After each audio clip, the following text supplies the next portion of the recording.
গোপন খবরের ভিত্তিতে যোগেন্দ্রনগর রেল স্টেশন থেকে শনিবার দুজন পুরুষ, একজন মহিলা এবং একটি নাবালিকা মেয়েকে আটক করে আগরতলা রেল স্টেশন থানার পুলিশ।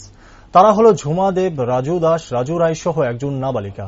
তিনজনের বাড়ি আগরতলার, একজনের বাড়ি বিশালগড়ে। তাদের কাছ থেকে 30 কেজি গাঁজা উদ্ধার করে পুলিশ, যার মোট বাজার মূল্য হবে আনুমানিক 90,000 টাকা।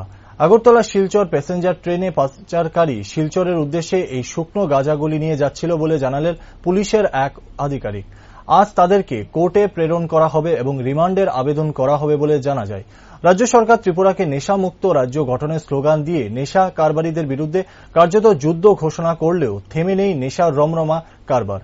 আগরতলা সহ রাজ্যের বিভিন্ন প্রান্তে প্রশাসনকে চ্যালেঞ্জ ছুড়ে দিয়ে অবৈধ নেশার বাণিজ্য অব্যাহত রেখেছে নেশা কারবারিরা। কিছুতেই যেন লাগাম টানতে পারছে না পুলিশ। তবে মাঝে মধ্যে গোপন সূত্রের ভিত্তিতে অভিযান চালিয়ে সাফল্য পাচ্ছে পুলিশ। আমার কাছে একটা খবর ছিল যে শিলচর দিয়ে 3-4 জন লোক গাঁজা নিয়ে যাবে। শিলচর আগরতলা শিলচর ট্রেন দিয়ে শিলচরে গাঁজা নিয়ে যাবে 3-4 জন লোক।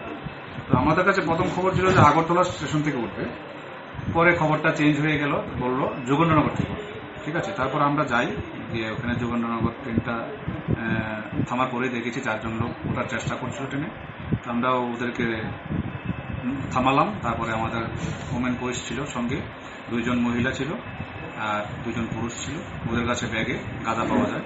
তো গাঁজা টোটাল যারা মাপার পরে বোঝা গেল আমরা 30 কেজি গাঁজার মতো পেলাম আমরা, টোটাল 4টা ব্যাগে।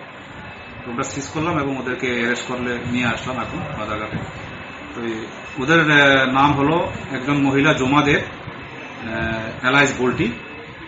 2 নম্বর মাইনর একটা মেয়ে আছে, অলিতা চক্রবর্তী, এলাইস সোনাই, এটার বয়স 17 বছর হবে। 3 নম্বর হলো রাজু দাস, 35 ইয়ার্স। 4 নম্বর রাজু রায়, 37 ইয়ার্স। টোটালি 4 জনকে আমরা ধরেছি গাঁজা সহ। তো ওদের বিরুদ্ধে এখন NDPS কেস নিয়ে ইনকোয়ারি শুরু করবো আমরা। স্যার, এদের বাড়ি কি আগরতলাতে? একজনের বাড়ি হলো কলেজটিলা, যে জমা দেব, ওদের বাড়ি কলেজটিলা।